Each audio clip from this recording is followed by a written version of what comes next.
Hello అండి. ఎలా ఉన్నారు? ముందుగా అయితే అందరికీ థ్యాంక్ యూ సో మచ్. ఉదయాన్నే లేచేసరికి 5000 సబ్స్క్రైబర్స్ అయితే అయ్యారు. అందుకని చాలా హ్యాపీగా ఉంది. కానీ ఒక మంచి స్వీట్ చేద్దాం అనుకున్నాను. సరేలే ఈవినింగ్ చేద్దాం అని చెప్పేసి ముందుగా అయితే ఈరోజు లంచ్ బాక్స్‌లో కోసం అని చెప్పేసి దొండకాయ మసాలా కర్రీ అయితే చేశాను. గుప్పెడు దొండకాయలే ఉన్నాయి. అయినా సరే ఈ విధంగా మసాలా కర్రీ చేసుకున్నామంటే చికెన్ కూరలాగా చాలా బావుంటది. మీరు ఓసారి ట్రై చేయండి.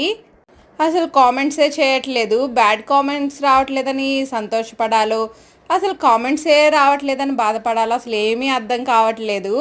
మీరైతే కామెంట్ చేయండి. దొండకాయ కర్రీలో అయితే తాలింపు వేసుకున్న తర్వాత ఉల్లిపాయలు, పచ్చిమిరకాయలు, దొండకాయలు కూడా వేసుకొని నూనెలో బాగా వేగిన తర్వాత అల్లం, వెల్లుల్లి, కొబ్బరి పేస్ట్ అయితే 2 టేబుల్ స్పూన్లు వేసుకున్నాను. ఆ తర్వాత 2 టమాటాలు వేసుకొని, ధనియాల పొడి, కారం అయితే వేసుకొని మూత పెట్టుకొని 2 విజిల్స్ రానిచ్చుకున్నాం అంటే దొండకాయ కర్రీ రెడీ. మీరు ట్రై చేయండి. Bye friends.